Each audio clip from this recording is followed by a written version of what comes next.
Je vous salue, le bonjour lumineux, chaleureux à chacun de vous. Je vous invite en fait à vous relever. On va faire le petit mouvement de l'offrande du cœur au soleil levant. C'est vraiment une clé pour ce jubilé, ce mouvement, cet arcana, ce mystère, cet exercice, ce chemin. Voilà, donc on va poser un nouveau pas sur le chemin de l'apprivoiser, de nous approcher gentiment de lui.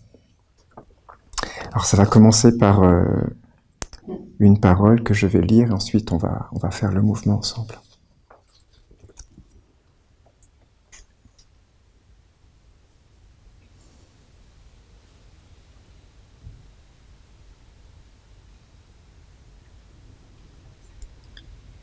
Où est mon cœur? Là est mon engagement. Où est mon engagement? Là est mon chemin. Où est mon chemin? Là est ma maison, mon peuple, ma patrie, ma vie, ma conscience.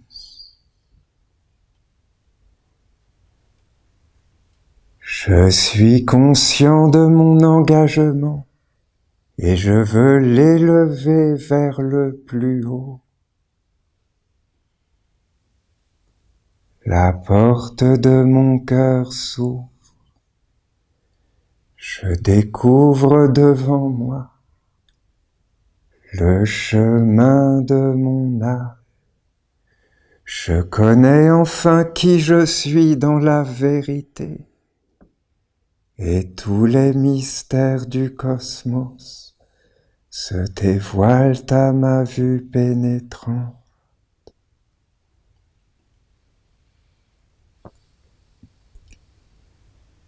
Éveil, sincérité,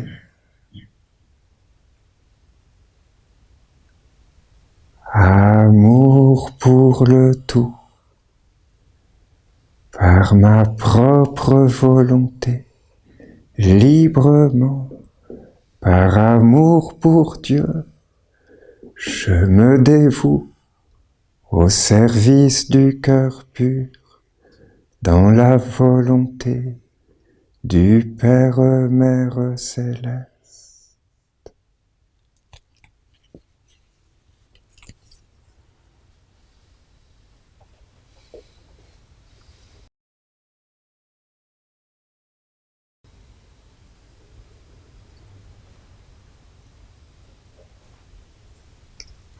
Devant l'omniprésence éternelle du grand Esprit de Dieu, qui emplit tout de son amour, j'ouvre entièrement la porte de mon cœur.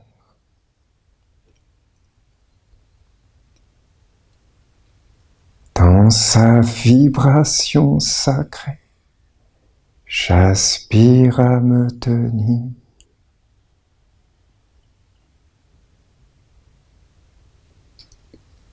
Avec respect, dévotion, humilité, je m'incline devant le saint cercle des maîtres véritables de l'humanité de lumière, qui œuvrent pour le cœur pur, pour sa floraison, son avènement et sa victoire dans tous les mondes. Dans l'humilité, j'aspire à marcher dans leurs pas, au service du cœur pur.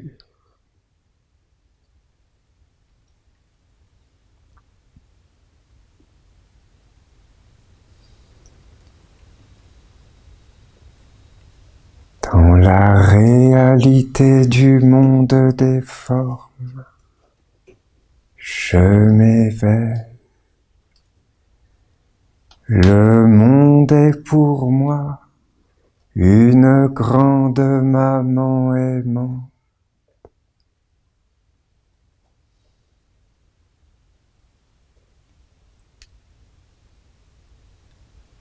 la réalité de ma vie intérieure, je m'éveille.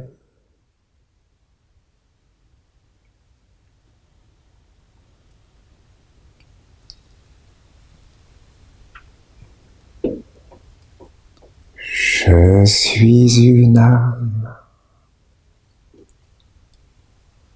un être invisible.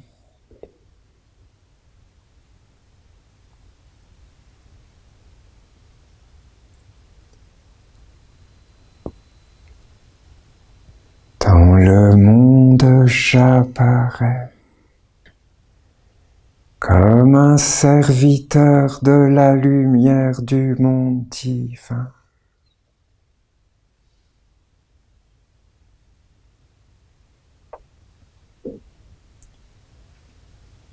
Par-delà le décor du monde, rayonne et resplendit l'omniprésence éternelle du grand soleil de la sagesse de Dieu.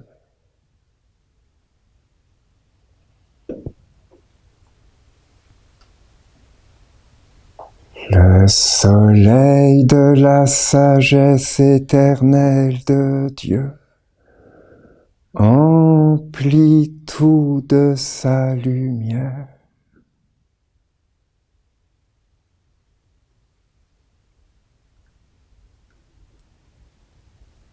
Des confins du cosmos, la sagesse éternelle de Dieu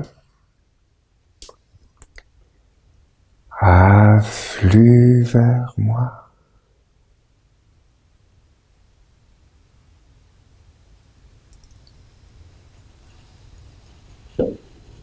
Je suis le soleil du cœur, accueillant la sagesse éternelle de Dieu.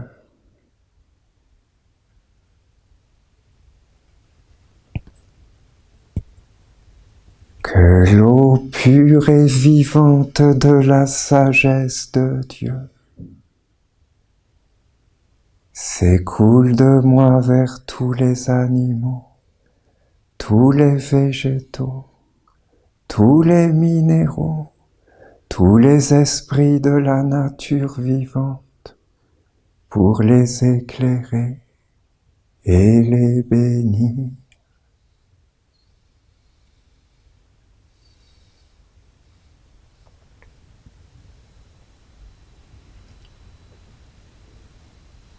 Des profondeurs de mon âme jaillit et s'élève un nouveau soleil de l'amour. Il s'élève au-dessus du monde des affinités, des sympathies, des antipathies.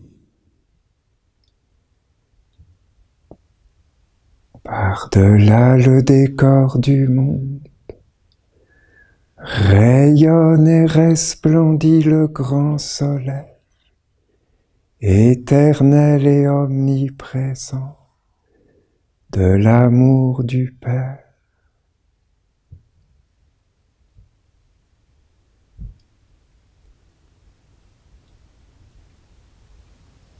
Des confins du cosmos,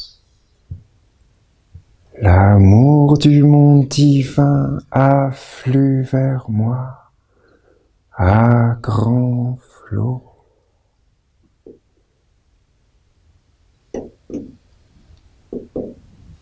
Je suis le soleil du cœur, accueillant l'amour divin.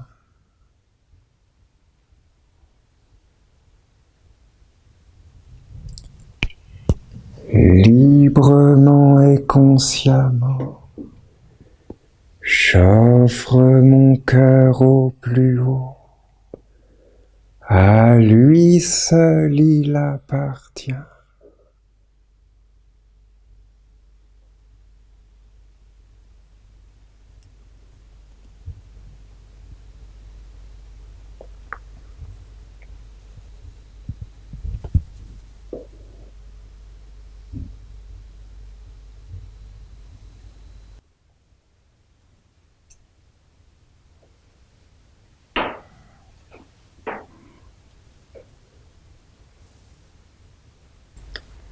J'offre mon cœur au plus haut, le grand Dieu de l'amour, à lui seul il appartient.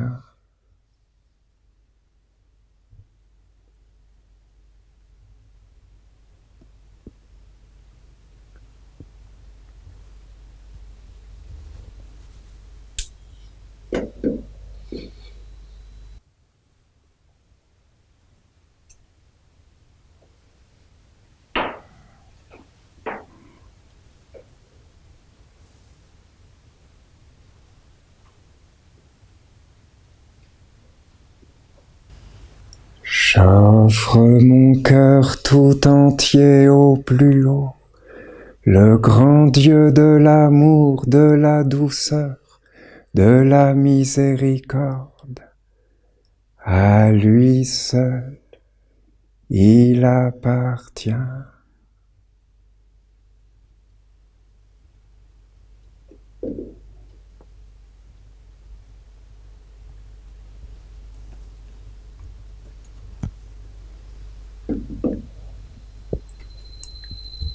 Mon cœur n'appartient qu'au plus haut. Mon cœur n'appartient qu'au grand Dieu de l'amour. Mon cœur n'appartient qu'au grand Dieu de la douceur.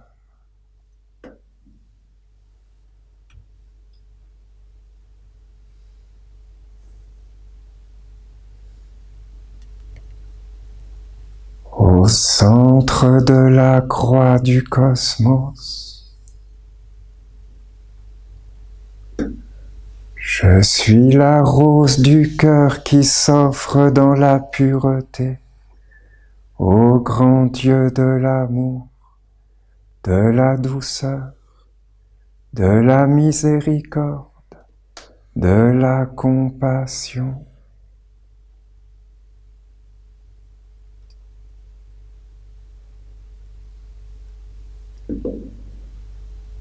Par-delà le décor du monde, rayonne et resplendit le grand soleil de la vérité de Dieu.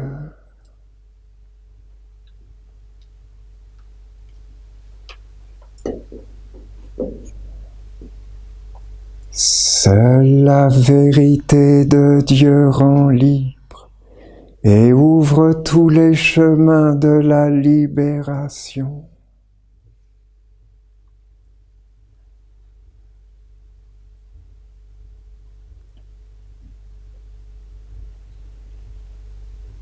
Des confins du cosmos, la vérité de Dieu qui rend libre afflue vers moi.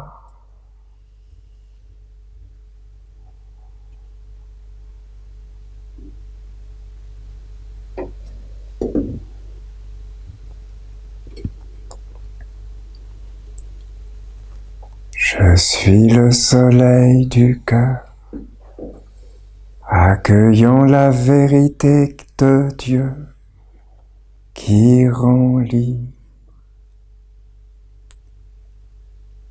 Que la bénédiction de la vérité de Dieu qui libère coule de moi vers tous les êtres, les animaux, les végétaux, les minéraux, les esprits de la nature vivante, pour les délivrer de l'ensorcellement de l'homme malade.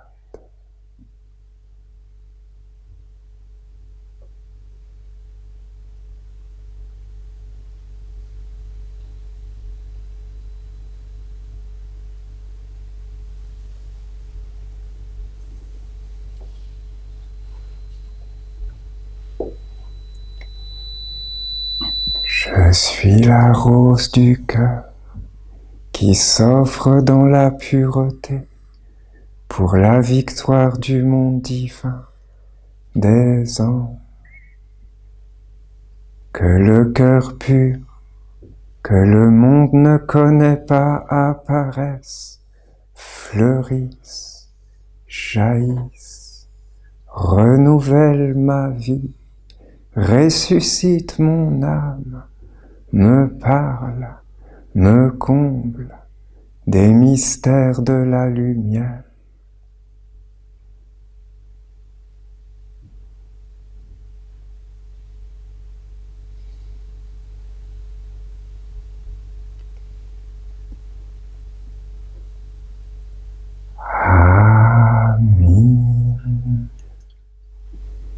Cet arcana, cet exercice sacré, ce mystère, ce chemin de l'offrande du cœur au soleil levant, c'est vraiment une clé pour tout ce jubilé. C'est pas seulement jusqu'à Auriel le jubilé, hein, c'est vraiment, il faut avoir cette conscience que c'est pour les 6 ans qui vont encore, qui vont commencer à partir d'Auriel. Voilà, c'est une période de 7 ans à jubilé. Donc c'est tout ça. Et c'est, voilà, comme ce jubilé est lié au cœur, et ben cet exercice, cet arcana, il y en a d'autres, hein, c'est pas le seul, hein, je dis pas que c'est le seul, hein, mais c'en est un, c'est une clé. Parmi les nombreuses clés que notre maître a apportées pour justement s'approcher du cœur, commencer à faire émerger ce cœur pur qu'on ne connaît pas. Hein. Il faut avoir cette conscience qu'on ne connaît pas, que l'humanité ne connaît pas, et qui doit apparaître dans le futur pour apporter un nouvel âge, une nouvelle conscience, une nouvelle façon de marcher sur la terre, de vivre, de respirer, de penser, d'œuvrer, de bâtir, voilà, une nouvelle vie sur la terre, une nouvelle civilisation, une nouvelle humanité, avec un nouveau cœur qui appartient aux anges, un cœur aux anges, que notre cœur soit aux anges, c'est ça que la nation essénienne doit apporter, une impulsion pour ce cœur pur, pour ce cœur doux, ce cœur rempli du nectar sacré des anges, un cœur rempli d'une lumière dorée, une belle lumière dorée, de la lumière du soleil, pour que la vie tout entière sur la terre soit renouvelée.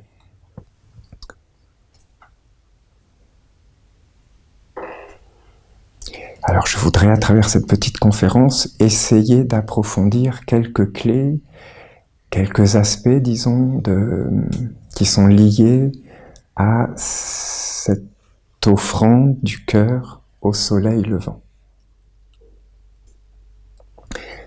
Approfondir, il faut bien avoir cette conscience-là, que c'est vraiment notre mission. La mission de notre maître, Olivier, c'était d'amener une profusion d'enseignements. Et il n'a pas arrêté. Hein. Si vous regardez son œuvre, c'est colossal. C'est du début de sa mission jusqu'à la fin. Il n'a pas arrêté d'amener de nouveaux enseignements, de nouveaux rites, de nouvelles cérémonies, de nouveaux psaumes, de nouveaux exercices, de nouveaux mouvements, de nouveaux chants, de nouvelles danses. C'est une profusion. Il a été un ensemenceur. Hein. C'est le soleil qui a fécondé la terre. C'était sa mission, d'amener une profusion. Et voilà, il n'a pas pu non plus, et c'était pas sa mission, il n'y a aucun problème, il n'a pas pu entrer dans un approfondissement de tout ce qu'il a amené. Comment voulez-vous qu'il fasse? Et voilà, il amenait quelque chose, et ensuite il y avait autre chose qui venait, qui voulait apparaître à travers lui, et donc voilà, il se donnait à cette nouvelle chose. Et donc voilà, il n'a pas arrêté de courir, en fait, pour amener de nouveaux enseignements, de nouvelles semences, de nouvelles graines.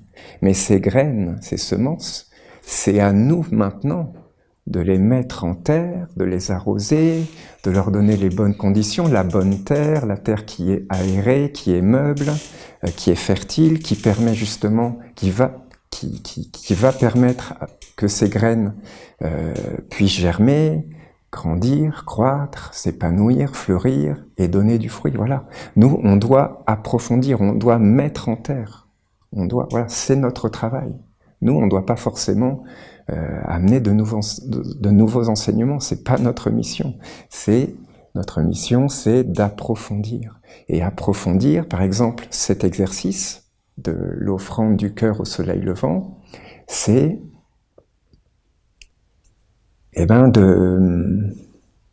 de s'en approcher c'est un peu comme cette... je pense que vous connaissez tous ce conte philosophique, je ne sais pas comment dire, d'Antoine de Saint-Exupéry, le Petit Prince. Et dans le Petit Prince, il y a cette histoire avec le renard. Le renard, il explique au Petit Prince, il dit au Petit Prince, « J'aimerais bien que tu m'apprivoises. » Et il lui explique comment faire pour être apprivoisé. Voilà, il lui dit, il faut que tu t'approches progressivement, doucement de moi. Au début, il ne faut pas que tu sois trop proche, mais il faut que tu t'approches un petit peu tous les jours. Voilà, progressivement. On doit s'approcher de la forme. Il dit aussi, le renard, hein, je l'ai relu là, il avait vraiment une grande compréhension de certains secrets, Antoine de Saint-Exupéry. Parce qu'il lui dit, le renard, c'est bien que tu viennes aussi à heure fixe. Parce que ça va poser un rite. C'est un grand secret de poser, de travailler un exercice ou une méditation, ce que vous voulez, hein, de toutes les clés qu'Olivier nous a amenées, de poser une régularité, une constance, une discipline dans le temps. Voilà, la même heure tous les jours pendant un certain temps, à travers une discipline, c'est une grande clé. Parce que voilà, ça génère des forces. Ça nous dégage. La force de la discipline, de la constance, de l'engagement accompli, nous libère de certains mondes qui voudraient par exemple que aujourd'hui je suis pas trop en forme, je vais pas le faire. Mais si on le fait, si on traverse ça, on est dégagé. Voilà, le renard, il lui dit ça. Le rite, il y a même ce mot, hein, dans le livre de Saint-Exupéry. Le rite, d'amener un rite à heure fixe, régulière. Et le renard lui dit, voilà, tu t'approcheras progressivement de moi, tu m'apprivoiseras, et ce qui apparaît, c'est que voilà, et c'est la même chose, pourquoi je vous dis ça, c'est que c'est la même chose pour cet arcana, par exemple, de l'offrande du cœur. Il faut s'en approcher progressivement de lui, on s'en approche dans la forme, comme de l'extérieur, on apprend à le connaître, et petit à petit, on entre dans son intimité, on entre dans sa vie, dans son champ de vie, on s'approche quelque part du cadeau qu'il recèle en lui-même. Voilà, il faut avoir cette conscience. C'est comme ce psaume de Michaël, je crois que c'est le psaume 275, qui nous parle que les psaumes de la Bible essénienne, en fait, sont voilà, des messagers d'esprit divin, qui viennent avec une mission, qui sont missionnés par le monde divin pour libérer l'humanité et la terre. Et voilà, donc ils ont des cadeaux, ils ont une essence, une vie, un parfum à nous transmettre, un parfum qui emplit l'âme. C'est ça qui nous libère, c'est la vie qui nous libère. C'est le trésor sacré qui est caché, qu'on ne peut trouver que quand on rencontre dans l'intime, dans la vie de l'intérieur. Que ce soit le psaume ou un arcana, voilà, c'est ça. Donc il faut, quand on entre dans l'intimité, après avoir apprivoisé donc le renard, ou le psaume, ou un arcana, donc on peut entrer dans la vie, on peut recevoir le secret. Et c'est vraiment surprenant parce que dans ce livre de Saint-Exupéry, Le Petit Prince, le renard transmet un secret au Petit Prince. C'est lui qui transmet au Petit Prince le secret que l'essentiel est invisible pour les yeux et qu'on ne voit bien qu'avec le cœur. C'est les paroles de Saint-Exupéry, hein. On ne voit bien qu'avec le cœur, l'essentiel est invisible pour les yeux. Il connaissait des secrets, cet homme. Voilà, c'était pour vous dire que voilà, c'est la même chose pour le renard, un psaume, un ami, un arcana, c'est la même chose. Voilà, ils ont un secret, un trésor caché, mais ils peuvent le faire, ils peuvent nous le transmettre que si on s'approche d'eux de la façon juste, dans le respect, la dévotion, la pureté, sans vouloir voler, profaner, sans vouloir prendre pour soi, non, pour honorer Dieu. voilà, pour faire jaillir la lumière de Dieu, pour que la lumière de Dieu emplisse les mondes. Voilà, c'est ça la clé. Dieu au-dessus de tout. Voilà, c'est ça notre travail, approfondir. Et donc voilà, l'offrande du cœur au soleil levant, ben voilà, dedans il y a soleil levant. Voilà, donc c'est très bien de le faire comme on l'a fait, là, devant une bougie, avec le soleil matinal à l'extérieur. Mais le fait de le faire devant le soleil qui se lève, je vous dis, c'est vraiment quelque chose. C'est vraiment, voilà, il y a des clés. Hein, c'est pas le soleil levant. Il y a des mystères. D'ailleurs, le maître Peter de Nof, c'est lui qui dans notre tradition, en tout cas, dans la nouvelle manifestation de notre tradition, en tout cas, a ressuscité la pratique des levées du soleil, ou la communion avec la lumière au moment du lever du soleil. C'est lui qui a posé cette base-là. Et dans les années 1910-1940, hein, puisque c'est à peu près la période où son enseignement s'est manifesté en Bulgarie, je peux vous dire que c'était révolutionnaire. Hein. Dans les années 1910-1940, en Bulgarie, amener la pratique des levées du soleil comme une pratique, un exercice, c'était quelque chose de révolutionnaire. Et voilà, le maître, il a été persécuté, hein, il a été inquiété, disons. Il a été, c'était quelque chose. Aujourd'hui, peut-être ça paraît insignifiant, les levées du soleil, mais voilà, c'était quelque chose.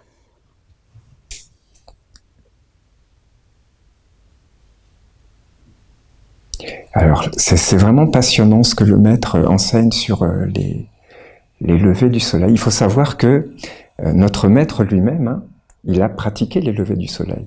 Il n'a pas forcément approfondi, comme avait pu approfondir le maître Peter de Nof, ou plus tard, après lui, son disciple bien-aimé, son élève Omraam Mikhaël Ivanov, qui ont beaucoup parlé au sujet des levées du soleil, beaucoup enseigné sur les levées du soleil. Mais notre maître lui-même, il a pratiqué les levées du soleil. Je me souviens par exemple de certains congrès d'été ici à Terra Nova dans les années 90. Et ben voilà, il y avait le lever du soleil, ça faisait partie du programme de la journée. Il y avait même certains élèves qui étaient chargés, avec une petite lyre, d'aller réveiller les participants pour que tout le monde soit à l'heure pour le lever du soleil. Donc voilà, c'était comme une pratique instituée. Alors Olivier n'en a pas forcément après beaucoup parlé, mais lui-même, je peux en témoigner, il l'a pratiqué personnellement. Hein. Pas forcément au Québec, parce que le Québec, il y a des inconvénients, disons, il n'y a pas forcément des super conditions, des conditions idéales, il y a le froid, il y a d'ailleurs une petite blague en passant, qui n'est pas de moi. Hein. Je ne me permettrai pas. Mais les Québécois eux-mêmes, donc voilà, si c'est les Québécois eux-mêmes, je me permets, puisque c'est les Québécois eux-mêmes qui font cette blague, les Québécois eux-mêmes disent « il y a 2 saisons au Québec ». Donc on devine, il y a l'hiver et l'été. Oui, c'est ça. Mais la blague, c'est que l'été, c'est le 15 juillet, et que voilà, le reste de l'année, en dehors du 15 juillet, c'est l'hiver. Et c'est pas si faux que ça. Et encore une fois, c'est les Québécois eux-mêmes qui font cette blague-là. Donc, je me permets parce que eux-mêmes la font. Donc, il y a le froid, il y a aussi les moustiques. Au Québec, c'est pas forcément évident.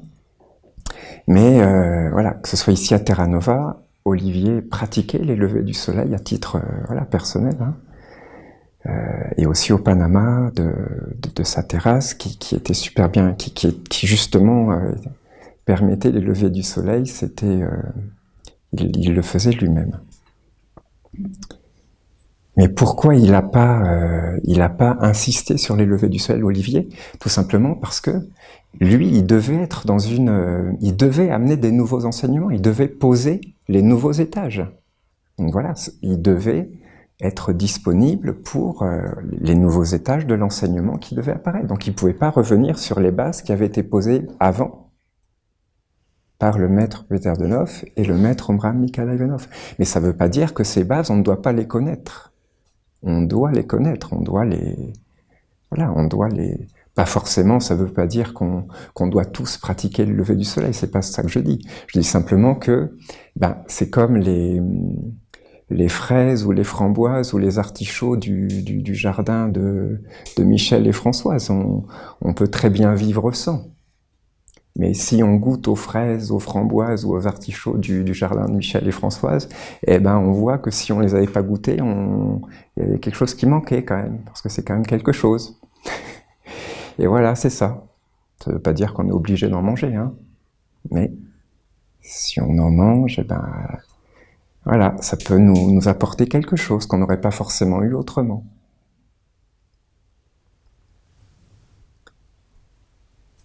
Alors, ce que le maître de Nof, il explique par rapport au lever du soleil, c'est que c'est bon, disons, c'est bon, de se lever tôt le matin, donc avant le lever du soleil, pour aller dans la nature vivante, marcher jusqu'à un point où on peut se poser, et là, de préférence avant le lever du soleil, pour avoir le temps de se poser et d'être, disons, bien posé, bien disponible, bien réceptif pour le lever du soleil. Et voilà, parce qu'il dit, le maître, que c'est pas du tout la même chose de s'exposer au soleil du matin, au moment du lever du soleil, c'est pas du tout la même chose que de s'exposer à un autre moment de la journée, par exemple l'après-midi ou dans la soirée, ou voilà. C'est pas du tout pareil. Et ce qu'il dit par rapport à ça, c'est vraiment passionnant. Je vais vous en parler un peu.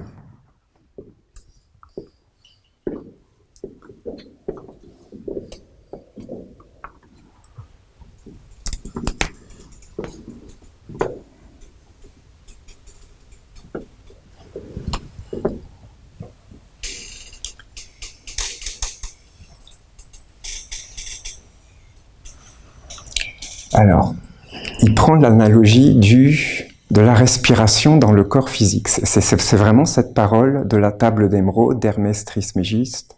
Ce qui est en bas est comme ce qui est en haut, et ce qui est en haut est comme ce qui est en bas pour l'accomplissement des merveilles de l'unité. Voilà. D'ailleurs, cette parole d'Hermès Trismégiste dans la table d'émeraude, c'est justement par rapport à l'opération du soleil. C'est incroyable, hein? Voilà. Et donc, le maître, pour expliquer ce qui se passe au lever du soleil, il prend la correspondance de la respiration dans le corps physique, le corps, voilà, notre organisme. Donc, la respiration. Il y a notre cœur.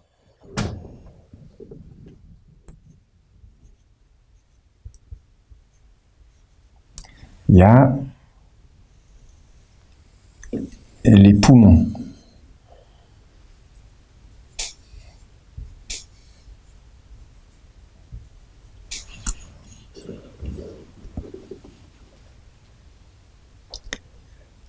Et donc, dans notre corps, il y a plusieurs organes, plusieurs tissus, voilà, composés de cellules. Donc là, on va mettre organes.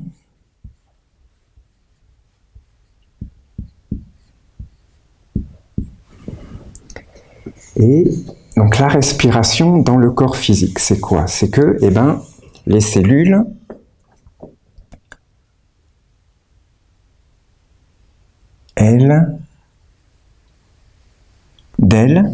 des organes, des tissus, remontent vers le cœur, ce qu'on appelle donc le sang veineux, c'est-à-dire un sang qui est un peu, qui est chargé de déchets, entre guillemets, du gaz carbonique, voilà, qui remonte vers le cœur. Le cœur, lui, donc, envoie vers les poumons. Dans les poumons, donc, il y a un mystère où ce sang veineux chargé de gaz carbonique est libéré, nettoyé, purifié, et Donc il se charge d'oxygène. Il devient, voilà, il était un peu sombre, un peu terne, et il devient comme lumineux, comme écarlate. Il se charge de vie, d'une substance dorée, d'une lumière dorée. Ça revient vers le cœur, et le cœur, lui, à travers tout le système des artères, il envoie tout ça vers l'organe et tous les organes.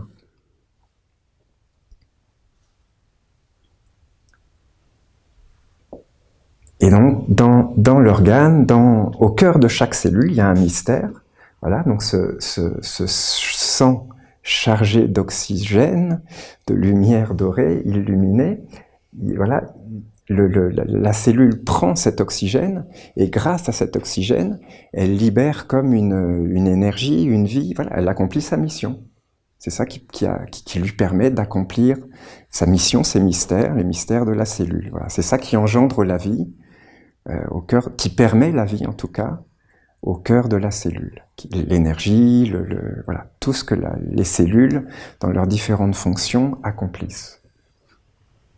Et donc le maître, il explique que c'est la même chose dans, quelque part, le système solaire. Voilà. Donc ça, c'est au niveau du corps, et c'est la même chose au niveau du système solaire.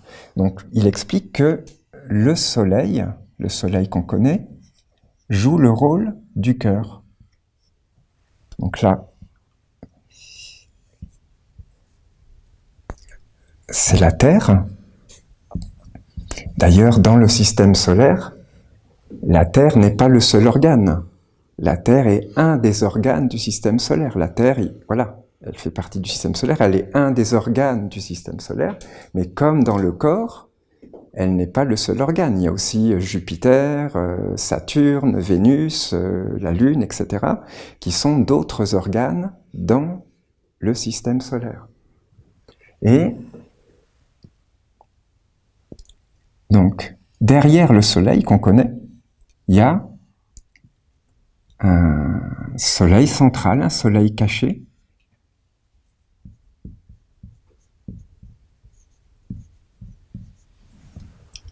le grand soleil de tous les soleils, vers le sein duquel notre soleil, ou d'ailleurs tous les soleils, hein, toutes les étoiles sont tournées, comme dans un mystère, et duquel elles reçoivent, les étoiles, elles reçoivent la source de la lumière qu'elles dispensent, qu'elles rayonnent, voilà. Donc elles sont tournées vers le grand soleil de tous les soleils, c'est notre enseignement, et c'est ça qui leur permet donc de rayonner comme elles rayonnent. Voilà, donc c'est les mêmes processus, nous explique le maître, exactement les mêmes, c'est-à-dire que ce qui se passe, donc là, c'est donc non, il marche pas très bien, mais vous voyez ici, donc c'est le jour en fait, la Terre, là, il y a une demi-sphère de la Terre en fait qui est baignée dans le jour, et l'autre qui est baignée dans la nuit. Donc là, c'est le jour, et là, c'est la nuit. Le jour, on va dire que la Terre tourne dans ce sens-là, donc ici, c'est l'Est, ici, c'est l'Ouest, le Soleil se lève ici, le Soleil se couche là, là, c'est donc le jour, cette partie-là de la Terre, là, c'est la nuit, donc ici, c'est minuit, et ici, c'est midi. Le sud, oui, j'aurais dû mettre en fait les directions, le sud et le nord, on va dire comme ça. Donc, ce qui se passe, c'est les mêmes processus que la respiration dans le corps physique, c'est-à-dire que du soleil, donc de minuit, c'est ce que nous explique le maître, de minuit jusqu'à midi, donc là c'est minuit, là c'est midi, de minuit jusqu'à midi, les énergies du soleil descendent comme un sang artériel chargé de lumière, d'une lumière dorée, pour féconder la Terre, qui dans cette période-là est davantage réceptive. Elle est davantage dans une polarité négative, donc réceptive, donc ouverte aux énergies du soleil. Et voilà, donc là ce sont des énergies, disons, positives. L'énergie solaire à ce moment-là, pour la Terre, elle est positive, elle la féconde. Donc elle la reçoit, la Terre, de minuit, ça commence à minuit, donc évidemment c'est graduel, c'est pas instantané. Ça commence doucement, c'est une harmonie. C'est comme une vague, donc tout ça c'est graduel. Donc dans toute cette période-là de minuit à midi, la Terre est réceptive, elle se charge, elle est donc ouverte aux énergies positives du Soleil, donc qui apportent la lumière dorée. Et ensuite, dans la période de midi à minuit, la polarité de la Terre devient positive sous l'impulsion donc de ces énergies positives, et du coup la Terre devient davantage émissive. Et donc, elle redonne, c'est le sang veineux qui remonte vers le Soleil, elle redonne en fait, quelque part, les déchets, encore une fois entre guillemets, qui ont permis que, les mystères de la vie qui vient du Soleil, ça engendre la vie. De la même façon que ça engendre la vie, ou que ça génère la vie, ou que ça nourrit la vie, ou que ça permet aux cellules d'accomplir ce qu'elles doivent accomplir en leur sein, c'est la même chose en fait pour la Terre, pour le grand organe de la Terre dans le système solaire. C'est-à-dire que ce sang artériel lui apporte de l'oxygène, voilà, on va dire ça comme ça, qui lui permet donc d'entretenir la vie, de faire couler la vie, de générer ce qu'elle doit générer. Et donc, tout ça, ça se transforme, c'est tous des processus qui font que, comme dans la cellule, ça se transforme en gaz carbonique, c'est la même chose pour la Terre, c'est-à-dire que ça se transforme en énergie terrestre, donc qui remonte vers le Soleil, de la même façon que le sang veineux, pour être comme purifié, dégagé, de la même façon que le sang veineux a besoin de recevoir de l'oxygène pour être ressuscité. Je ne sais pas si je suis clair, j'essaye de vous expliquer, mais c'est pas forcément évident, je vois. Voilà. Donc, le sang artériel, les énergies du soleil qui descendent, donc dans la période de minuit à midi, et le moment le plus fort dans cette période de minuit à midi, où la Terre est davantage, le plus, disons, dans cette réceptivité, c'est justement le moment du lever du soleil. Voilà. C'est pour ça que le maître dit que là, comme la Terre, elle est elle-même, la Terre elle-même est au, je sais pas comment dire, paroxysme, disons, de sa réceptivité, de cette polarité négative, de cette capacité à recevoir les énergies du cosmos, que c'est là le meilleur moment de la journée pour s'ouvrir aux énergies du soleil, pour recevoir la bénédiction, l'afflux, le flot. C'est vraiment le lever du soleil, c'est vraiment un flot de lumière, c'est un océan de lumière qui se déverse sur la Terre, c'est lui qui féconde la Terre, c'est lui, sans le soleil il n'y aurait pas la vie sur la Terre, c'est lui qui permet la vie, qui engendre la vie, qui fait apparaître la vie sur la Terre, de la même façon que sans l'oxygène, la cellule elle pourrait pas, elle s'éteindrait, il n'y aurait pas de vie sans oxygène. Voilà, donc c'est au moment du lever du soleil que cette réceptivité est la plus grande, la maximale, et nous, comme on est lié à la Terre, notre corps lui-même est de la Terre qui est sorti de la Terre, voilà. On est lié à la Terre. On est dépendant des processus qui se déroulent dans la nature, qui nous entoure. On est dépendant de notre environnement, on n'est pas indépendant de notre environnement. Et donc, si on accompagne ces processus cosmiques quelque part, si on les accompagne de notre vie intérieure, de notre conscience, de notre pensée, de notre concentration, eh ben voilà, on ouvre les portes. Ce qui se passe dans la nature vivante, on permet que ça se déroule aussi à l'intérieur de nous. On se met en harmonie avec ce qui se passe sur la Terre à ce moment-là, disons. Voilà. Notre conscience, si notre conscience accompagne le processus naturel qui se déroule sur la Terre à ce moment-là, eh ben, on ouvre les portes de notre être, on ouvre notre conscience éveillée qui se met en harmonie avec l'environnement, la nature, le cosmos, le soleil, la Terre, eh ben, ça permet que ces processus aussi se déroulent à l'intérieur de nous.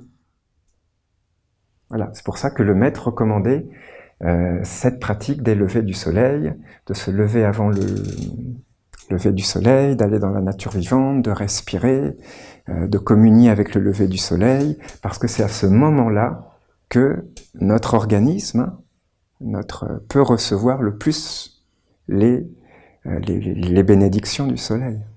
C'est vraiment à ce moment-là.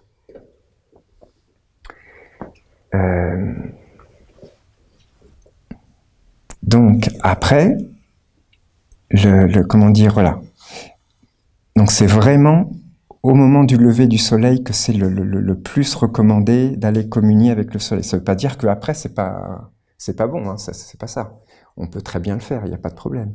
Mais on ne recevra pas forcément les mêmes forces, les mêmes énergies, la même vie, voilà. De midi à minuit, le maître enseigne que donc la polarité de la Terre devient positive, et donc elle émet davantage. Et donc elle émet, comme le sang veineux, donc chargé de gaz carbonique, elle émet ce qui doit être recyclé, ce qui doit être régénéré. Donc tout ça, ça retourne vers le soleil, qui lui-même renvoie vers le grand soleil central, donc qui joue le rôle de poumon, pour que tout cela, pour que ces énergies qui remontent de la Terre, qui sont à l'origine divine, ces énergies qui venaient du soleil, qui remontent de la Terre, que ces énergies retrouvent leur rythme initial, voilà, qui permet que de nouveau ça soit chargé de lumière, de vie, d'intelligence, de force, de bénédiction. Voilà.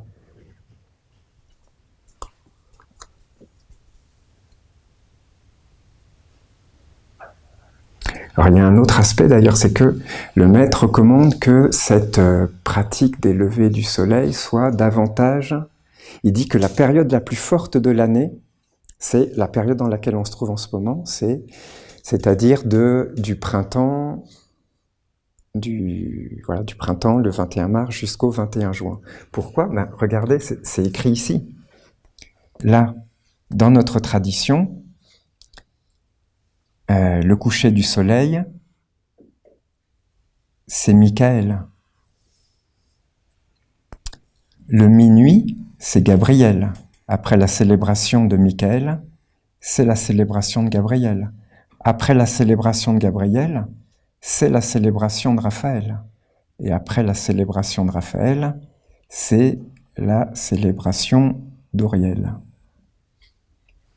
Et donc voilà, dans la période de Raphaël à Auriel, c'est justement là que le soleil s'est levé, il fait jour, et la polarité de la Terre est la plus grande, c'est là qu'elle est la plus réceptive aux énergies, la plus ouverte.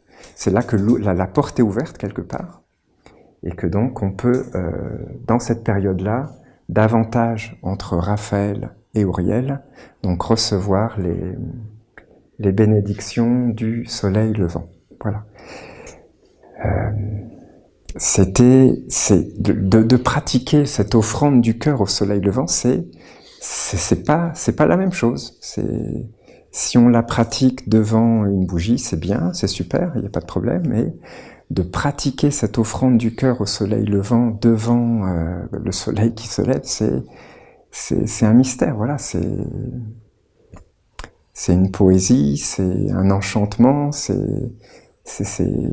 une magie, c'est une intelligence, c'est quelque chose que je vous recommande si vous pouvez, si vous avez l'occasion. C'est une expérience en tout cas à goûter, à essayer d'approfondir.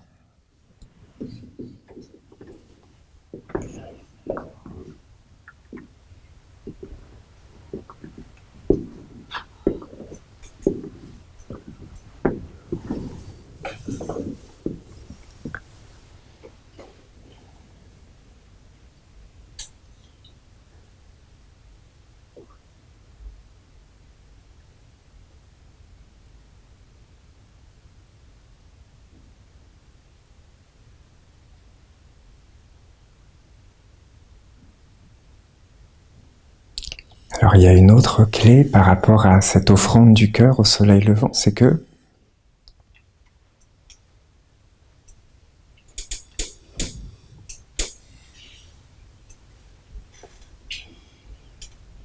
le cœur, c'est vraiment le trésor. C'est vraiment le trésor, voilà. Dans la Bible, je pense que c'est dans les Proverbes qu'on trouve ça, il y a cette parole, donc dans les Écritures, l'Ancien Testament. Mon fils, donne-moi ton cœur. Donne-moi ton cœur, parce que le trésor, c'est le cœur. Le maître, il enseigne que la pensée, la tête, elle peut être recouverte d'une lumière dorée. Voilà, il y a comme une couche de lumière dorée qui peut recouvrir la tête. Mais ce qui est vraiment constitué d'une lumière dorée, ce qui peut vraiment être rempli par une lumière dorée, dans une vie qui coule comme une source qui jaillit, c'est le cœur. Le cœur, il peut être entièrement dans une lumière dorée. La tête, la pensée, elle peut être changeante, voilà. Mais le cœur, dans le cœur, il y a une stabilité, c'est cette parole du début.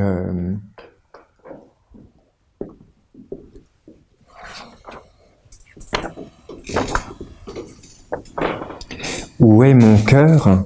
Là est mon engagement. Où est mon engagement? Là est mon chemin. Où est mon chemin? Là est ma maison, mon peuple, ma patrie, ma vie, ma conscience. C'est pas là où est ma pensée, non, c'est là où est mon cœur. C'est le cœur qui est la clé de l'engagement. C'est le cœur c'est là où tu mets ton cœur que quelque part il y a ta vie, ton chemin, ton futur, ta destinée. C'est pas là où tu mets ta pensée. C'est là où tu mets ton cœur. C'est le cœur qui est le trésor, qui est la clé, la libération. C'est là où tu mets ton cœur qu'apparaît ton engagement, ta famille, ta patrie, tes liens, les liens que tu tisses. C'est avec le cœur que tout cela peut apparaître. C'est avec le cœur que ça prend une substance, une âme, une respiration, un corps.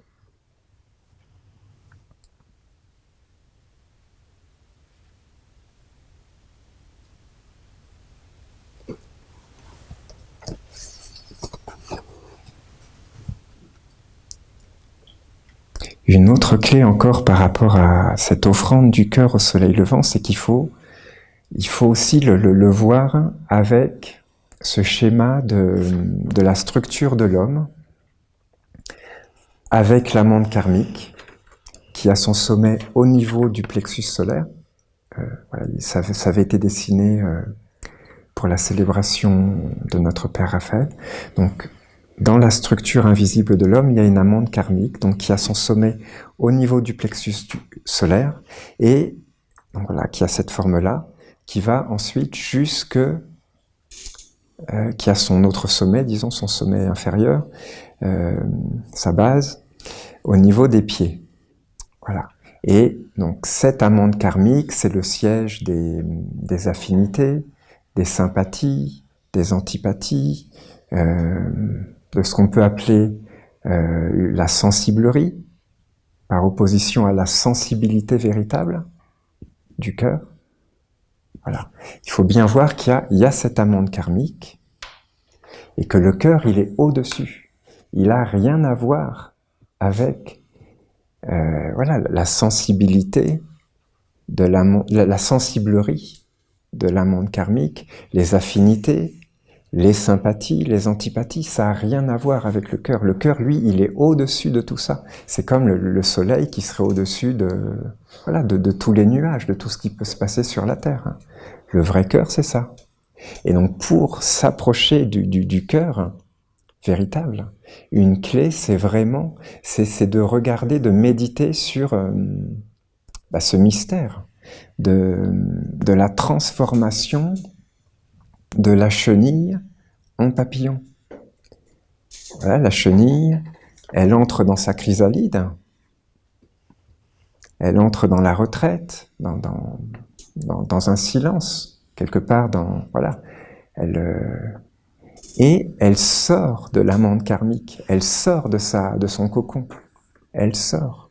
Et ce qui la fait sortir, c'est l'impersonnalité. C'est par l'impersonnalité la force de l'universalité, de la communion avec tout ce qui est grand, tout ce qui est céleste, qu'elle peut se transformer, qu'elle a la force de se transformer de chenille en papillon. Voilà, c'est l'ange de l'impersonnalité, c'est vraiment de se détacher de tout ce qui est mortel, de tout ce qui est humain, de tout ce qui est terrestre. Voilà, c'est une clé fondamentale pour marcher sur ce chemin du cœur et même se libérer de liens karmiques. Hein. Parce que les liens karmiques, eh ben, ils se nourrissent pas seulement, ils se nourrissent de deux façons en fait. Il y a l'amour humain, les affinités, qui peuvent entretenir des liens karmiques. Il y a aussi l'autre côté, c'est-à-dire les antipathies, la volonté de nuire à quelqu'un, faire du mal à quelqu'un, voilà. Ça aussi, ça nourrit des liens karmiques. C'est les deux versants qui nourrissent des liens karmiques. Il n'y a pas que un versant, les deux versants.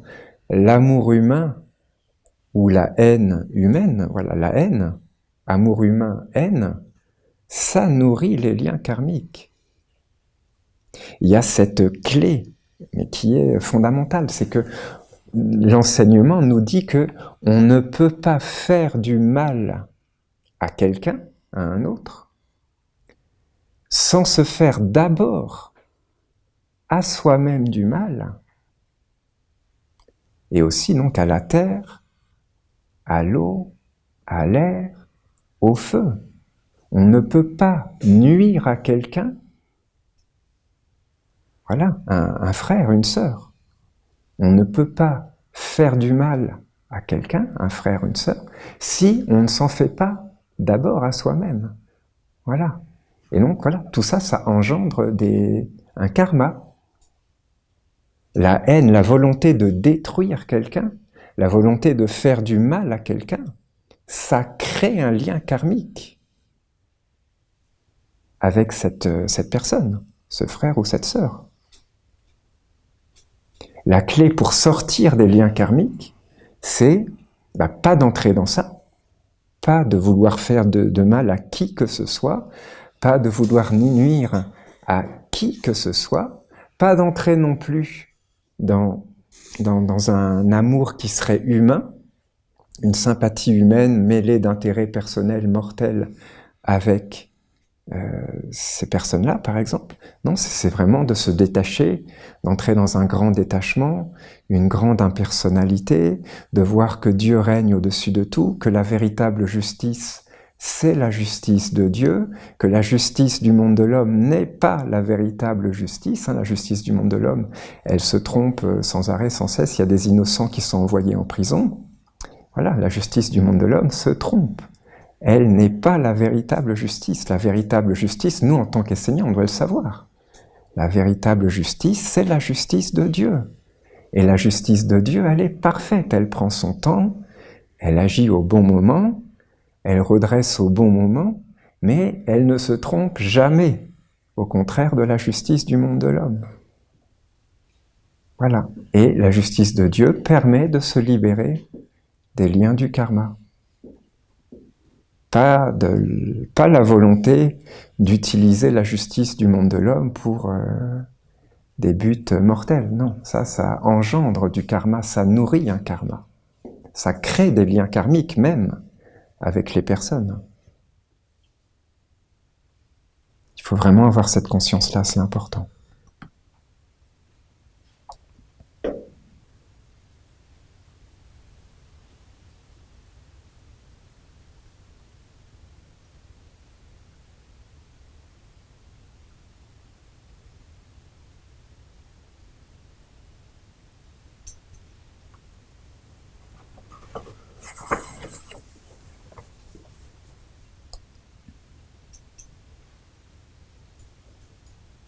Celui qui a le cœur pur verra Dieu, c'est les évangiles qui, dans le Nouveau Testament, le Maître Jésus qui nous dit ça. Et effectivement, le cœur pur, comme d'ailleurs la parole de Saint-Exupéry, on ne peut bien voir qu'avec le cœur, ce n'est qu'avec le cœur qu'on peut bien voir. Voilà, le cœur pur, le cœur détaché, lumineux, impersonnel, le cœur du papillon, le cœur qui doit apparaître quand la chenille est morte à l'état de chenille et qu'elle est devenue un papillon. Voilà, c'est ce cœur pur qui permet de voir Dieu, c'est sur le chemin de ce cœur pur qu'on doit marcher. Ce chemin, voilà, on le découvre un pas après l'autre, en faisant des efforts, en travaillant, en méditant, en se remettant en question, en se regardant soi-même, en s'analysant, en se lavant, en regardant, ben voilà, là je n'ai pas bien agi, là il faut que je me redresse, là il faut que je fasse attention à cette faiblesse je dois la mettre au recyclage, qu'elle ne se manifeste plus à travers le calice de mon être, appeler la force, la vertu qui équilibre la faiblesse, voilà, c'est tout un chemin. Le cœur pur, tout un travail, parce que, voilà.